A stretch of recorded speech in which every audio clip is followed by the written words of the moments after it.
Mesdames, Messieurs, bonsoir et merci de préférer la télévision nationale. Voici les titres de cette édition. Coopération Guinée-Japon. Notre pays bénéficie d'un appui de 2 millions de dollars américains destinés aux cantines scolaires. Cet accompagnement a été réceptionné par le ministre du Plan et de la Coopération internationale. Extension et modernisation du port autonome de Conakry. L'enjeu est de faire face au trafic en pleine croissance pour faire de la Guinée une plaque tournante du commerce sous-régional. Les temps forts dans ce journal. Présélection de la 17e édition du concours de beauté Miss Mastaboro. Les participants compétissent autour des thématiques comme la scolarisation des jeunes filles et la lutte contre l'insalubrité. C'est tout pour les titres. Une fois encore, bonsoir et merci de préférer la télévision nationale. Dans l'actualité, la coopération entre la Guinée et le Japon se renforce davantage. Le pays du soleil levant apporte une nouvelle fois son soutien au gouvernement guinéen, cette fois-ci avec un appui de 2 millions de dollars américains destinés aux cantines scolaires. Cet accompagnement a été réceptionné par le ministre du Plan, de la Coopération internationale et du Développement au nom du gouvernement.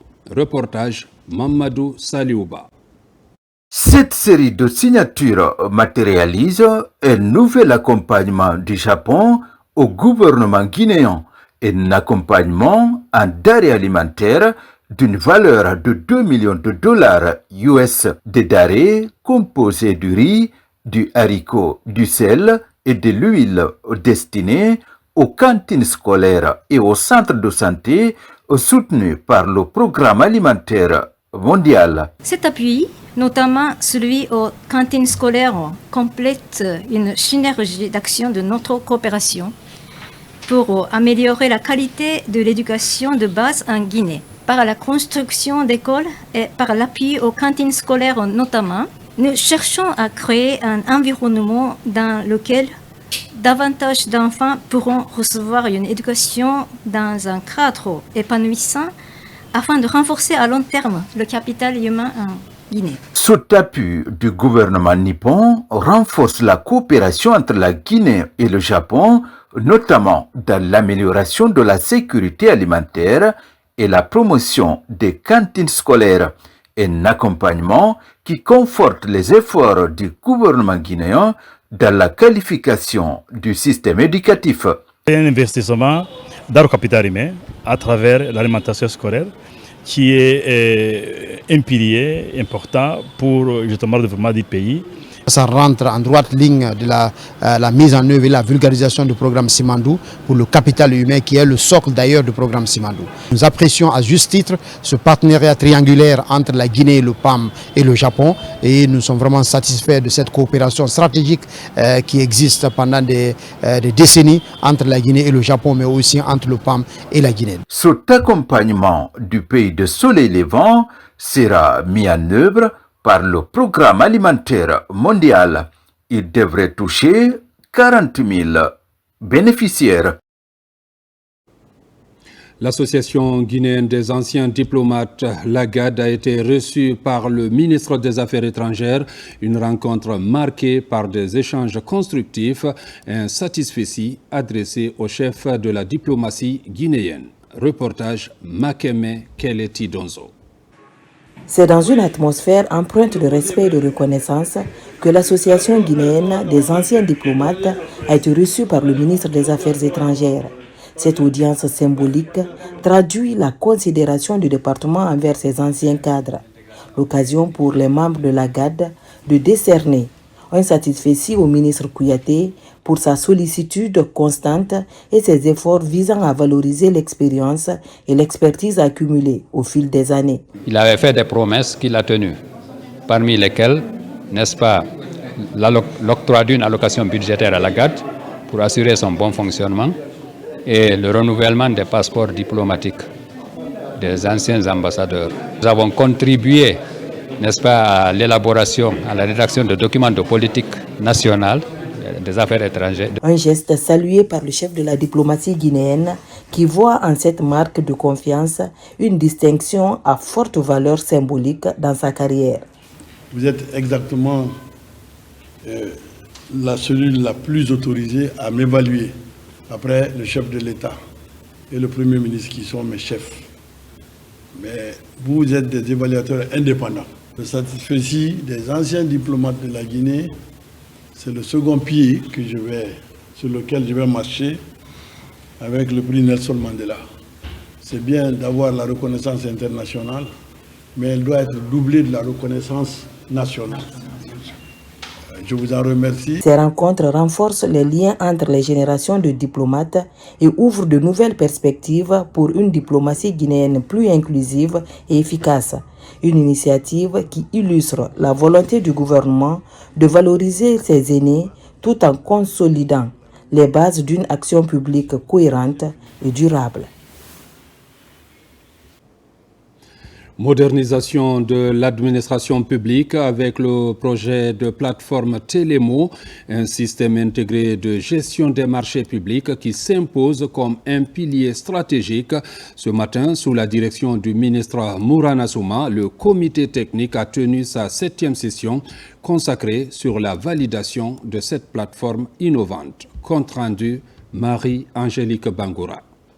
Pensée comme un véritable levier de transparence et de performance, la plateforme Télémo ambitionne de rompre définitivement avec les pratiques manuelles longtemps décriées dans la gestion des marchés publics. Autour du ministre Mourana Souma, le comité technique, composé d'une équipe pluridisciplinaire, mobilise la primature, les cadres du ministère, la direction générale des marchés publics, ainsi que plusieurs partenaires techniques et financiers. Tous travaillent sans relâche à la validation de cet outil stratégique porteur d'une nouvelle dynamique administrative. J'appelle à une réponse concrète et urgente sur 4 besoins critiques. Une connexion Internet stable et fiable, aussi bien dans les locaux qu'au niveau des serveurs. Des moyens de transport pour le déploiement et le support de terrain. Les équipements informatiques nécessaires, ainsi que des logiciels, outils et licences indispensable au bon fonctionnement de la plateforme. Le comité de pilotage a fixé un cap clair en matière de pleine opérationnalité de Télémo. Pour l'atteindre, nous devons assumer sans réserve les décisions prioritaires. Malgré les défis persistants, cette 7e session du comité technique ouvre des perspectives prometteuses pour l'instauration d'une gouvernance fondée sur la qualité, la rigueur et l'efficacité. On a la chance que dans ce comité technique, l'ensemble des acteurs de la commande publique sont autour de la table, donc ça va aller très vite. Mais par contre, il y a un élément qu'il ne faut pas négliger, c'est la gestion de changement. On parle de la digitalisation de l'ensemble des processus de la commande publique, qui est un écosystème assez complexe. Donc l'un des défis, c'est surtout d'amener les gens à comprendre ce que ça va apporter, puis à les accompagner par des formations, des renforcements des capacités. Le délai étant désormais fixé, l'équipe technique est appelée à redoubler d'efforts afin de répondre aux exigences du calendrier, avec pour objectif une validation attendue au 1er juillet 2026. Ce rendez-vous crucial pourrait constituer un tournant majeur dans la modernisation de la gestion des marchés publics en Guinée. Et puis ce communiqué portant sur la protection du domaine militaire de Tabili. Le ministère de l'Urbanisme, de l'Habitat et de l'Aménagement du territoire informe l'opinion publique nationale qu'il a été constaté des actes répétés d'occupation illégale, de morcellement et de cession frauduleuse des parcelles à l'intérieur du site militaire de Tabili, situé dans le district de Khoria-Khoré, secteur de Tabili-Caravansérail, à cheval entre les préfectures de Koya et de Kindia. Ces agissements manifestement contraires à la loi sont le fait d'individus se prévalant indûment des droits coutumiers sur un domaine relevant exclusivement du patrimoine de l'État. Le ministère en charge de l'aménagement du territoire rappelle que le site de Tabili, classé depuis 2009 propriété des forces armées guinéennes, constitue une emprise militaire à caractère stratégique affectée à des missions d'intérêt supérieur, notamment à la réalisation d'infrastructures de défense et de formation, dont l'école technique préparatoire Prytanée militaire. À ce titre, le domaine bénéficie d'un régime juridique de protection spécifique. Ainsi, toute occupation, transaction, tentative d'appropriation ou reconnaissance de droits sur ce site, en dehors des procédures légales régulièrement établies par l'État, est nulle et de nul effet. Le ministère tient à rappeler également que le respect du droit foncier et de l'intégrité du domaine public constitue un principe fondamental de l'État de droit. Nul ne peut se prévaloir d'arrangements informels pour porter atteinte à un domaine relevant de la souveraineté nationale. En conséquence, les activités de morcellement, de vente ou d'occupation sur le site de Tabély doivent cesser immédiatement. Les personnes impliquées sont invitées à se conformer sans délai aux dispositions légales en vigueur. Les services compétents de l'État procéderont, dans le strict respect des procédures légales, aux opérations nécessaires de constat, de cessation des occupations irrégulières et de remise en état du site. Les auteurs, complices et bénéficiaires de ces actes s'exposent à des poursuites judiciaires conformément aux lois et règlements en vigueur. Les autorités administratives, foncières et sécuritaires sont instruites de veiller à l'application rigoureuse du présent communiqué dans le respect des droits des personnes et des garanties prévues par la loi. Le ministère de l'Urbanisme, de l'Habitat et de l'Aménagement du Territoire en appelle au sens civique, à la responsabilité collective et au respect scrupuleux de l'autorité de l'État. La préservation du domaine public et des emprises militaires est une exigence de souveraineté et de sécurité nationale à laquelle nul ne saurait se soustraire. Fait à Conakry le 7 avril 2026, le ministre Mohamed Lamine Sy Savané. Ouverture à Conakry de l'Institut ouest-africain des mathématiques. Plusieurs pays africains prennent part à ce rendez-vous scientifique organisé par le département de l'enseignement supérieur. Reportage Mounir Bari. La rencontre ouest-africaine sur les mathématiques a mobilisé les scientifiques de plusieurs pays africains. Les mathématiques et les données constituent le socle de tout développement. Aucun progrès durable n'est possible sans une formation solide en mathématiques, sans recherche rigoureuse et sans excellence scientifique. L'école mathématique africaine s'inscrit dans cette vision ambitieuse. Elle est portée par l'Institut ouest-africain de mathématiques de l'Université Gamal Abdel Nasser de Conakry, une institution académique dont la mission est de promouvoir l'excellence en mathématiques.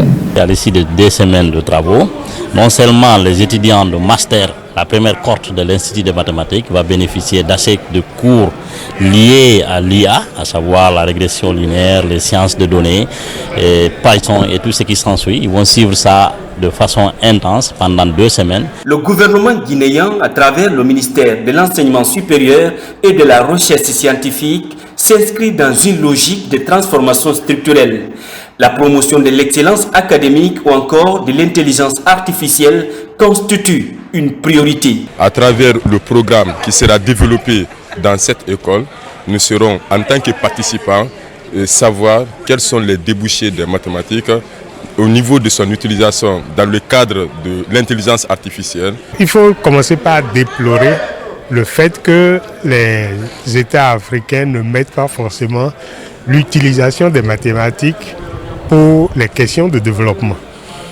Il y a une grosse branche aujourd'hui des mathématiques qu'on appelle mathématiques de la décision. Si par exemple vous voulez construire une école, la question est-ce que dans l'école, est-ce que je mets une infirmerie ou bien je crée un restaurant pour que les élèves puissent manger? Avec le programme Simandou 2040, les autorités guinéennes ambitionnent de doter la Guinée un capital humain performant et compétitif pour booster le développement socio-économique de la Guinée. Digitalisation de l'administration publique, un atelier de mise en œuvre de ce projet est en cours. Il s'agit de faciliter l'accès aux documents administratifs pour l'interopérabilité entre les services. Reportage Alpha Yassila. C'est effectivement parti pour 3 jours d'intenses travaux de mise en œuvre et de collaboration de e-services et interopérabilité des systèmes publics dénommés GovTech.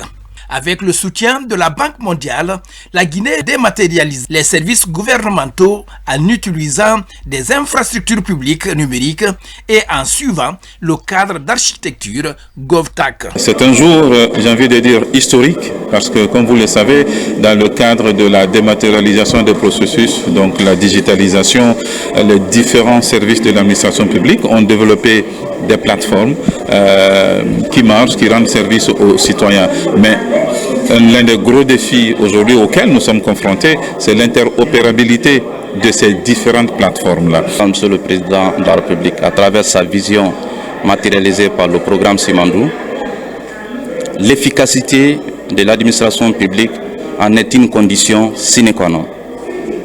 Il nous faut obligatoirement moderniser notre administration. Il nous faut impérativement que les différents services de l'État se parlent, communiquent. Ce que nous appelons l'interopérabilité des systèmes d'information. La mise en œuvre de cette plateforme GovTech est un projet stratégique du ministère de la modernisation, de l'administration et de la fonction publique.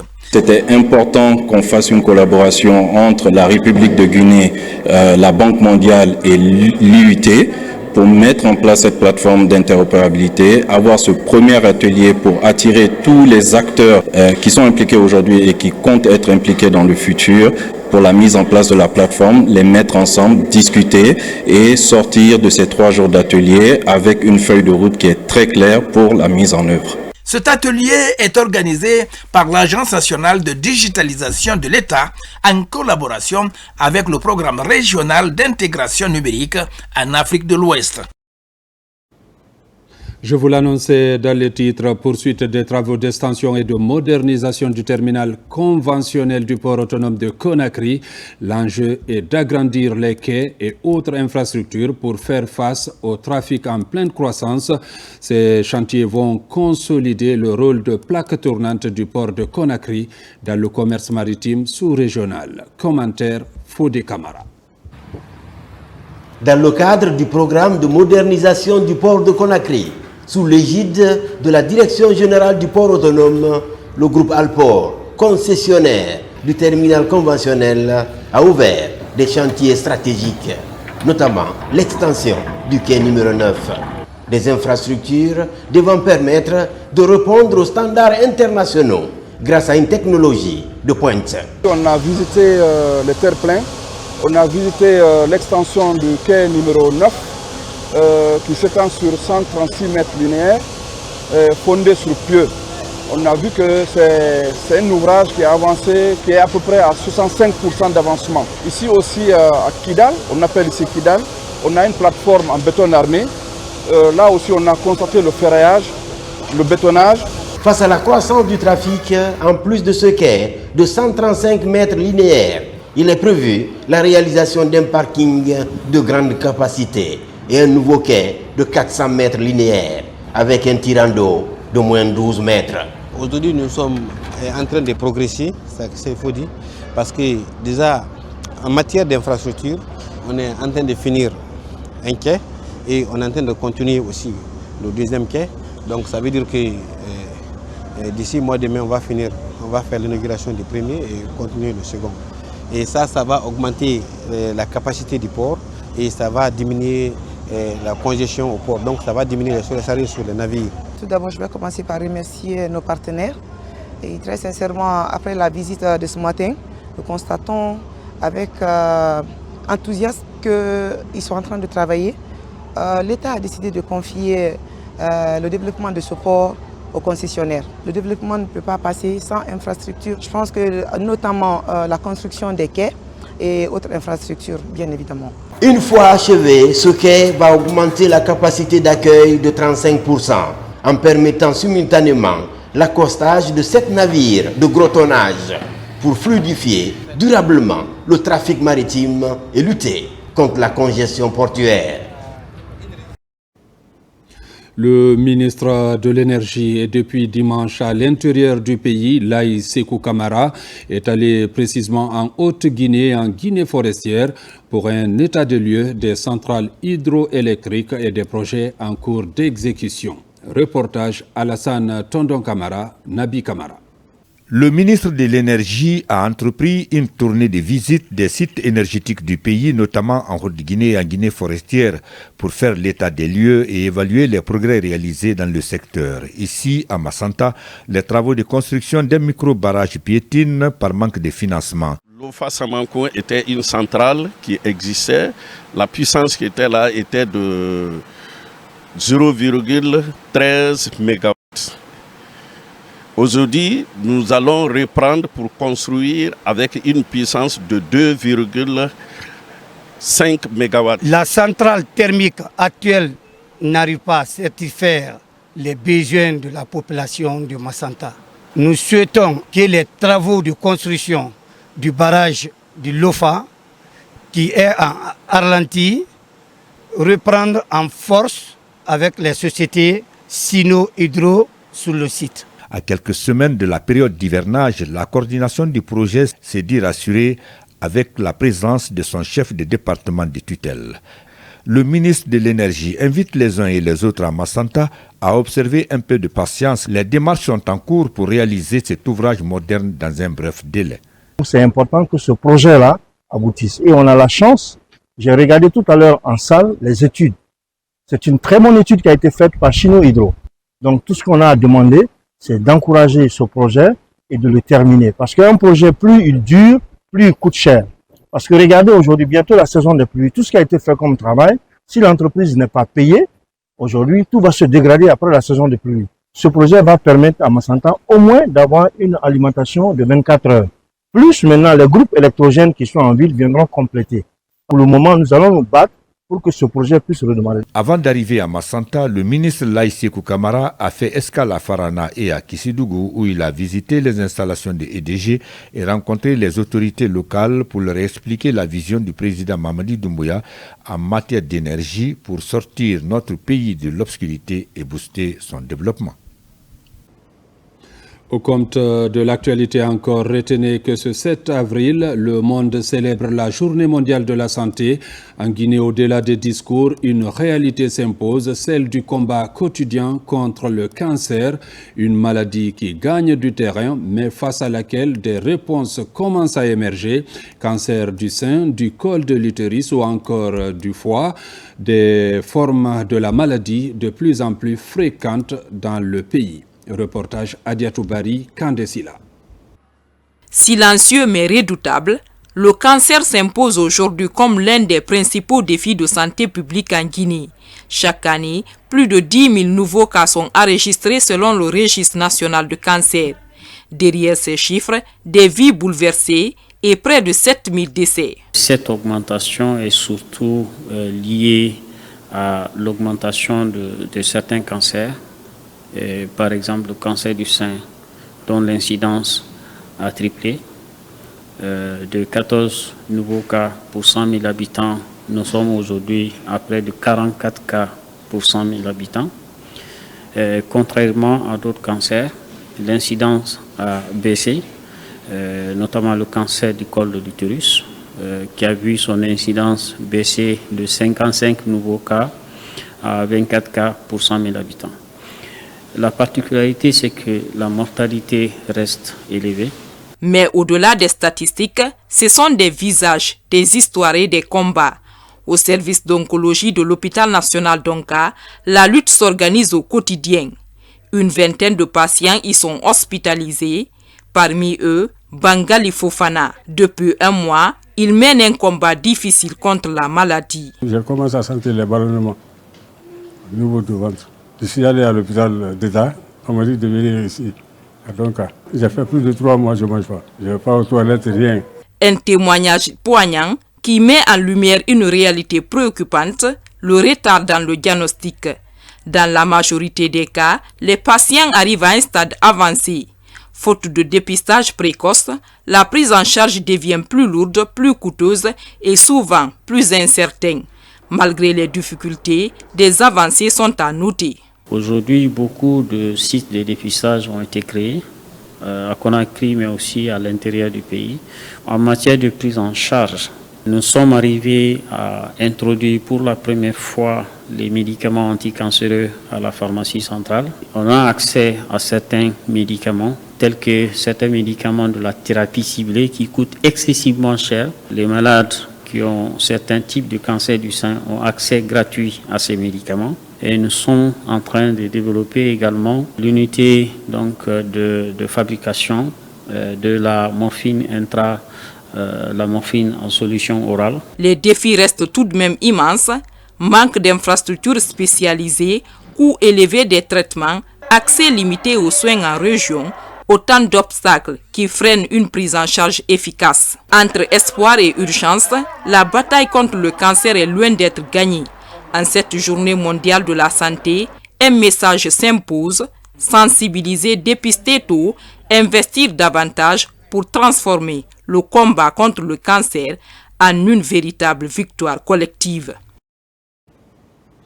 La ministre de la Santé et de l'Hygiène publique poursuit son séjour de travail en France. Kaïté Sall est cette fois-ci reçue par l'ambassadrice pour la santé mondiale au centre des échanges, l'actualité sanitaire de la Guinée et l'évaluation de l'enjeu crucial du financement domestique pour un secteur sanitaire plus performant et moderne au service des populations. Reportage Amadou Touré, Mohamed Dessouma. Ici à Lyon, la ministre de la Santé et de l'Hygiène publique a rencontré l'ambassadrice pour la santé mondiale.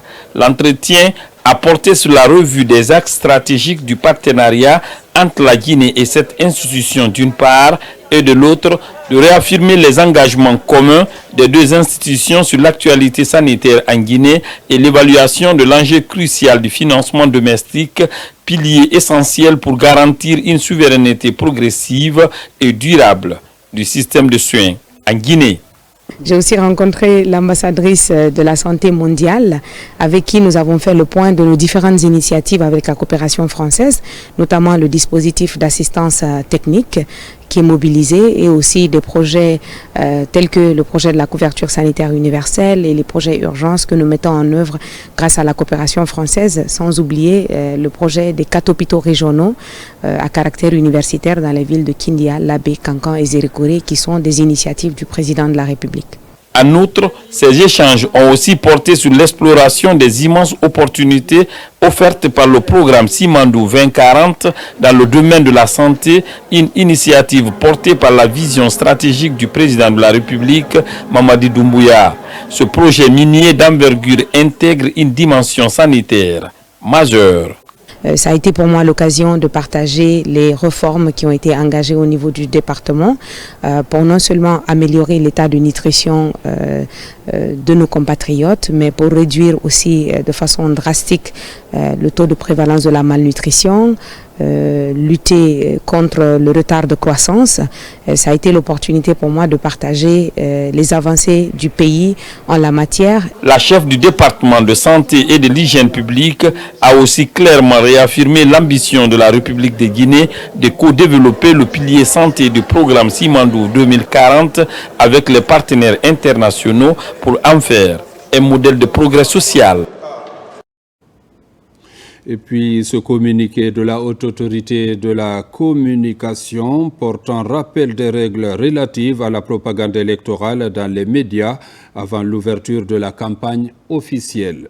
La Haute Autorité de la Communication HAC rappelle à l'ensemble des acteurs politiques, des professionnels des médias et aux citoyens que conformément aux dispositions du Code électoral et de la loi L 2020-0010 AN de juillet 2020 portant attribution, composition, organisation et fonctionnement de la Haute Autorité de la Communication HAC, la campagne électorale officielle pour les scrutins législatifs et communal n'est pas encore ouverte. À ce titre, il est formellement interdit jusqu'à l'ouverture officielle de la campagne fixée par décret du président de la République de diffuser tout message à caractère de propagande électorale. Durant cette période, les médias, presse écrite, en ligne, audiovisuelle et plateformes numériques doivent s'abstenir de diffuser des spots publicitaires, chansons ou clips valorisant un candidat ou un parti politique. Publier des publi-reportages ou articles commandités visant à influencer le vote des électeurs. Accorder un temps d'antenne préférentiel ou exclusif à un candidat potentiel sous couvert de couverture médiatique. Relayer des propagandes politiques déguisées en faveur d'un projet de candidature aux élections législatives et communales. La HAC insiste sur le respect des principes d'équité, de neutralité et d'impartialité dans le traitement de l'actualité politique par tous les professionnels des médias. Elle prévient pour une seconde fois que tout manquement aux présentes consignes expose les contrevenants aux sanctions prévues par la législation en vigueur. La HAC compte sur le sens de responsabilité de chacun pour garantir un processus électoral apaisé, transparent et équitable. Conakry, le 7 avril 2026 pour la Haute Autorité de la Communication, le président Boubacar Yassine Diallo. Développement local encore avec ses nouvelles ambitions de l'ANAFIC pour 2026. L'agence entend aligner ses interventions sur les principales orientations issues de la première session de son conseil d'administration au titre de l'année 2026 qui mettent un accent sur le développement à la base. Reportage Mamadou Saliouba. Instrument de développement à la base, l'Agence nationale de financement des collectivités a réalisé en 2025 486 projets d'intérêt public dans 362 communes du pays.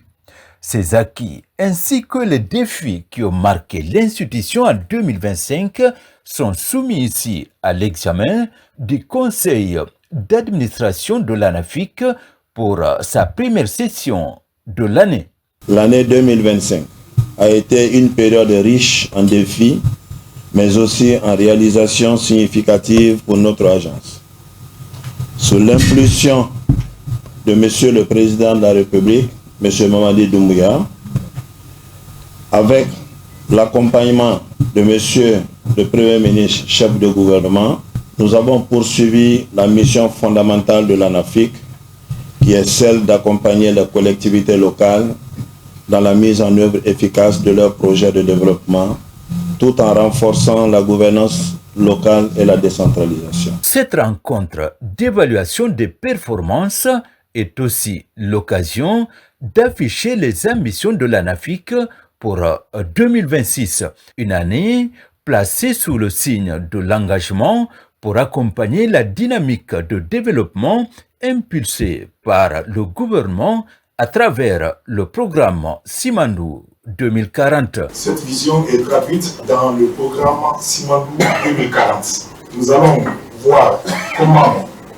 sur la base des résolutions, comment l'ANAFIC s'est rapproché davantage de cette vision-là. Au terme de cette session de travail, les orientations stratégiques de l'ANAFIC pour 2026 sont validées.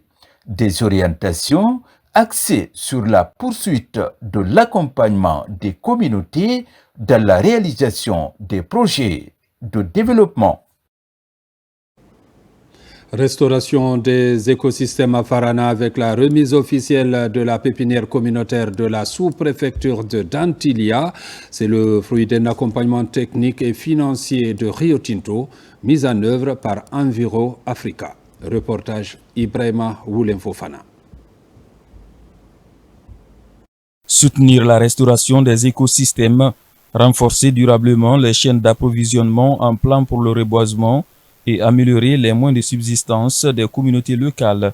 C'est le but de la mise en place de cette pépinière par Rio Tinto Simfer à travers son département développement économique, régional et stratégie. Donc parmi quelques résultats qui ont été obtenus depuis 2 ans, plus de 35 000 plants ont été plantés ici à Dantilia, avec une capacité annuelle de plus de 100 000 plants.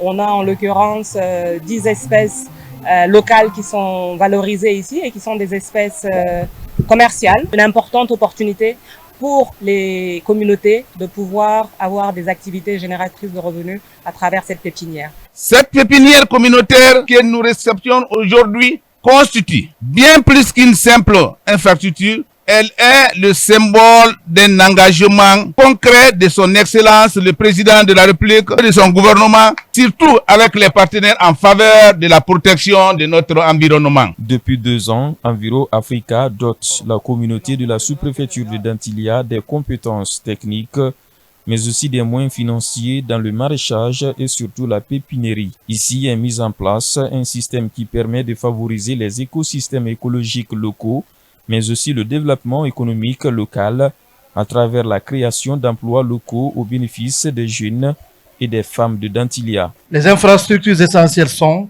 un forage de 70 mètres, un pompage solaire, un système de stockage et de distribution d'eau, des ombrières, des germoirs, des conteneurs pour le bureau et le magasin et une compostière pour produire un substrat organique maîtrisé. Ce ne sont pas de simples ouvrages, ce sont des outils de travail, des outils de production, des outils de durabilité. À travers ce projet, Dantilia devient un centre de formation et une référence nationale après la signature de l'accord cadre du transfert du projet à la communauté. Quelques plans ont été mis en terre pour symboliser le dit transfert. À présent, nous vous donnons lecture de ces décrets. Décret D 2026-0107 PRG-SGG portant nomination de hauts cadres à la Cour d'appel de Conakry et la Cour de répression des infractions économiques et financières. Le président de la République, vu la Constitution, sur proposition du garde des Sceaux, ministre de la Justice et des Droits de l'Homme, après avis conforme du Conseil supérieur de la magistrature, décrète, article 1er, les hauts cadres dont les prénoms et noms suivent sont nommés dans les fonctions ci-après. 1. Premier président de la Cour d'appel de Conakry, M. Ali Touré. 2. Procureur spécial près la Cour de répression des infractions économiques et financières, M. Alphonse Charles Wright. Article 2. Le présent décret qui abroge toute disposition antérieure contraire prend effet à compter de sa date de signature, sera enregistré et publié au journal officiel de la République. Conakry, le 7 avril 2026, signé Mamadi Doumbouya.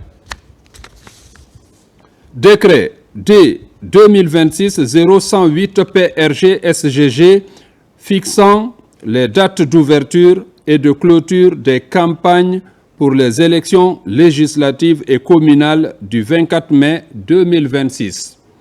Le président de la République, vu la Constitution, décrète, article 1er, les dates d'ouverture et de clôture des campagnes pour les élections législatives et communales du 24 mai 2026 sont fixées comme suit. Pour les élections législatives, la campagne est ouverte le 24 avril 2026 à 0h00 et close le 21 mai 2026 à partir de 23h59. Pour les élections communales, elle est ouverte le 4 mai 2026 à 0h00 et close le 21 mai 2026 à 23h59. Article 2. Conformément à l'article 50 du Code électoral, nul ne peut, par quelque moyen et sous quelque forme que ce soit, faire campagne en dehors des périodes fixées à l'alinéa 1er du présent décret. Article 3. Pendant les campagnes pour les élections législatives et communales, les manifestations, réunions et rassemblements électoraux se dérouleront conformément aux lois et règlements relatifs aux réunions et manifestations politiques. Article 4. La haute autorité de la communication est chargée, entre autres, de veiller à la régulation des médias en période de campagne électorale, au respect de l'ensemble des médias de service public et privé, du principe d'égalité, de traitement des candidats en ce qui concerne la reproduction et les commentaires des déclarations, des écrits et des activités des candidats. Article 5.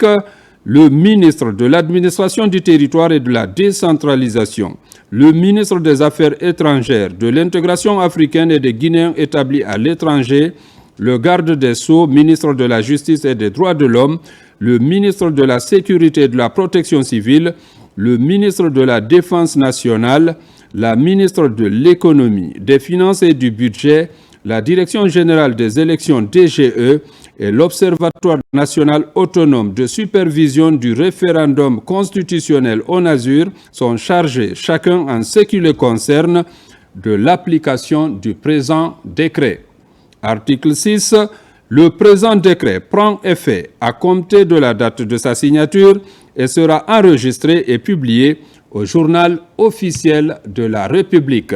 Conakry, le 7 avril 2026, signé président Mamadi Doumbouya. Gestion des frontières, la Commission nationale était en mission de travail dans la région administrative de Kindia.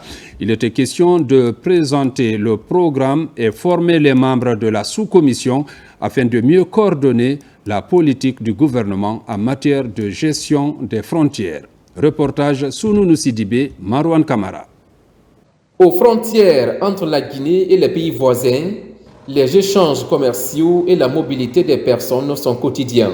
Aujourd'hui, la maîtrise de ces points de passage terrestres apparaît comme un enjeu majeur pour les autorités guinéennes.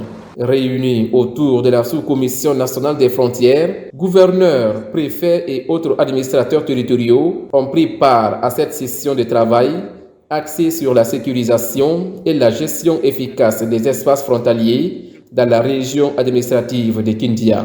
Au terme des recommandations, il a été vraiment demandé de mettre en place la sous-commission régionale des frontières dans les régions administratives de Guinée à l'effet de promouvoir la sensibilisation des communautés transfrontalières, mais également de prévenir et de gérer aux besoins les conflits sociaux. Au menu de la rencontre, la présentation du programme d'activité de la sous-commission.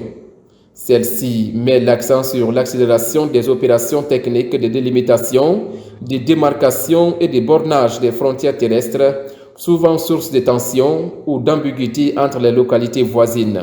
Nous avons, ensemble avec la Commission nationale, planché sur tous les aspects et tous les membres de la Commission ont été formés et des outils ont été mis à disposition. Cette initiative s'inscrit dans une dynamique globale de sécurisation des frontières guinéennes. Avec les élections législatives et communales à venir, l'autre enjeu est de garantir des élections transparentes, crédibles et apaisées sur l'ensemble du territoire national. Une conférence de presse a été organisée par les femmes pour commémorer le centenaire de Jeanne Martin Cissé. Décédée le 6 avril 2025, elle demeure dans la mémoire collective comme l'une des pionnières de l'indépendance guinéenne. À travers diverses initiatives, son héritage est aujourd'hui ravivé et transmis aux générations actuelles. Reportage Pascaline Yomalo. Dans le parcours de Jeanne Martin Cissé, la date du 6 avril revêt une signification particulière. Née le 6 avril 1926 à Cancan, elle s'est éteinte le 6 avril 2025, exactement 99 ans plus tard. En ce 6 avril 2026, date marquant le centenaire de sa naissance, son souvenir suscite une attention renouvelée. Une façon de faire le lien aussi avec la jeune génération, qu'elle sache ce que ces femmes, Tanti Jeanne et bien les autres, Mafori Bangoura, Mbalia, Camara, Lofo Camara et bien d'autres, ont fait pour ce pays, pour que la jeunesse soit imprégnée et que surtout les jeunes femmes et les jeunes filles aujourd'hui prennent la mesure du combat des grand-mères et des mamans pour arriver au résultat que nous avons aujourd'hui. Pour de nombreux intervenants, Jean-Martin Cissé reste un modèle pour la jeunesse, incarnant leadership, rigueur et sens de l'État. Montrer à toute la nation, à toute la population qui est vraiment Madame Jean-Martin Cissé, quelles sont ses actions, qu'est-ce qu'elle a eu à mener comme combat, et surtout qu'on sache qu'il y a des repères, qu'il y a des mentors, il y a des modèles en Guinée qu'il faut honorer et qu'il ne faut pas oublier. Tanti Jean-Martin Cissé a été la première femme au monde à présider le 16 novembre 1972 le Conseil de sécurité des Nations Unies où la Guinée siégeait en tant que membre non permanent.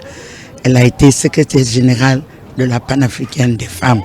Elle a été ministre des Affaires sociales de la République de Guinée jusqu'en 1984, mais a participé à la lutte pour l'indépendance de la Guinée. Dans le cadre de ces célébrations, une mobilisation d'envergure est prévue le 17 juillet à l'occasion de la Journée africaine de la femme. Cette journée constituera un moment fort pour rendre hommage solennel à Jean-Martin Cissé et saluer son apport exceptionnel à l'histoire nationale et africaine. Salon de la lecture Salek, 6e édition, un rendez-vous du monde littéraire pour encourager la jeunesse à s'intéresser à la lecture. Cette année mobilise des acteurs venant de 10 pays pour un partage d'expériences. Le comité d'organisation a animé hier une conférence de presse annonciatrice de l'événement. Ousmane Ba pour plus de détails. Salon de la lecture Salek, acte 6. Cette année, 10 pays ont répondu présents à ce rendez-vous littéraire qui se veut transversal avec des thématiques liées à la terre et l'environnement. Face à la presse, la commissaire générale annonce les couleurs de cette 6e édition. C'est vraiment un plaisir pour nous d'accueillir tous ces invités à Conakry autour de ce thème qui nous est si cher, lire la terre, semer le savoir. Quand la lecture fait germer l'agriculture, aujourd'hui, il est important de faire le pont entre l'agriculture et la culture, donc le pont entre la culture et les pratiques culturelles.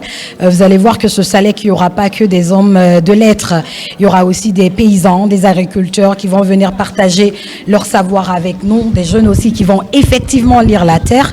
Tout se trouve dans les livres et dans les livres on peut tout trouver. Félicitations à Kadia Toukaba, cette brave et dynamique jeune dame.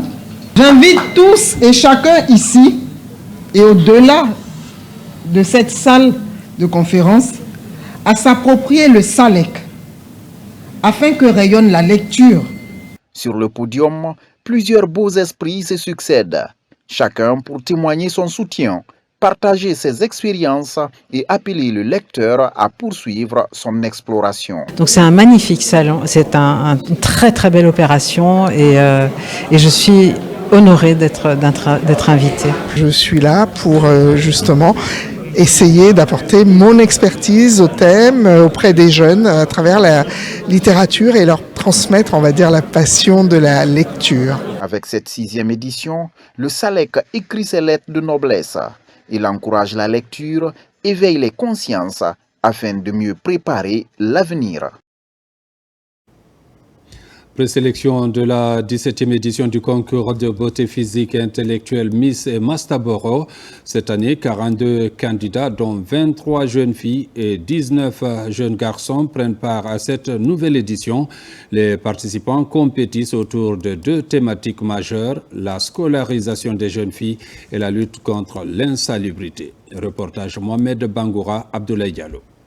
Miss et Mastaboro est une compétition dédiée à la promotion de la beauté physique et intellectuelle. Placée sous le signe de l'engagement citoyen, cette 17e édition met en lumière 2 problématiques majeures, la scolarisation des jeunes filles et l'insalubrité en milieu urbain. Chaque année, la structure SAISCOM se donne pour mission de regrouper des établissements scolaires du pays autour des valeurs culturelles, sociales et traditionnelles. La ville de Conakry, on a besoin qu'elle soit d'ici quelques années la ville la plus propre de l'Afrique de l'Ouest. Il faut souvent pousser les jeunes à sensibiliser les populations. Donc c'est pour cela, cette année, on a mis ça pour les garçons et chez les filles, on a donné la scolarisation de la jeune fille pour encourager non seulement les parents à mettre les enfants à l'école, mais aussi ces filles qu'on met à l'école pour qu'elles puissent contribuer au développement de notre cher pays. Sur scène, les prestations intellectuelles et artistiques et de sensibilisation ont séduit le public. Chaque candidat se distingue par la qualité de son éloquence, son élégance, mais aussi sa capacité à porter des messages forts en faveur de la société. La scolarisation des jeunes filles est un sujet qui me tient beaucoup à cœur et je promets de faire ce sujet mon combat. D'abord, je vais lutter contre l'insalubrité parce que vous n'êtes pas sans savoir que l'homme ne peut vivre avec la saleté. Il doit rester toujours propre, le corps encore l'environnement. À l'issue de cette présélection à Conakry, 28 candidats dont 15 filles sont retenus pour la suite. La compétition se poursuivra à l'intérieur du pays avant la grande finale au cours de laquelle seront désignés les ambassadeurs de ces causes citoyennes. Sport IHF Trophy International 2026, les sélections guinéennes cadettes et juniors participent à ce tournoi qui regroupe 5 pays et qui se joue du 7 au 11 avril à Sofia, c'est en Bulgarie. Les cadettes ont fait leur entame face aux pays hôtes, score final 33-33. N'est-ce pas Bintia Kondé? La Guinée représente toute l'Afrique au tournoi intercontinental de l'IHF Trophy dans les catégories cadettes et juniors. Championne continentale, les cadettes ont ouvert le bal avec un match nul contre le pays hôte, 33 buts partout. Un match test, mais aussi une affiche de confirmation du statut de champion pour les Guinéennes. Le match s'est bien passé, vu qu'on a joué contre le pays organisateur. C'était pas du tout facile. Et j'espère bien qu'on gagnera les autres matchs à venir. Une première participation des jeunes guinéennes qui allient à la fois détermination et efficacité. Pas de calcul à se faire. Déjà qualifiés à la prochaine Coupe du Monde, les moins de 17 ans ambitionnent de rentrer à la maison avec le trophée. Le premier match s'est très bien passé, malgré le match nul avec le pays organisateur, mais on espère bien entamer. Ça va avec le staff technique, tout se passe bien, nous sommes tous décidés pour ramener la Coupe en Guinée. Le prochain match sera face au Canada, le 9 avril. Quant aux juniors, elles feront leur entrée en lice le 8 avril contre l'Ouzbékistan à 15h, temps universel. Mesdames, Messieurs, c'est la fin de cette édition. Merci à vous qui nous suivez du côté de Sigiri comme partout ailleurs dans le monde. Bonne suite de programmes sur la télévision nationale.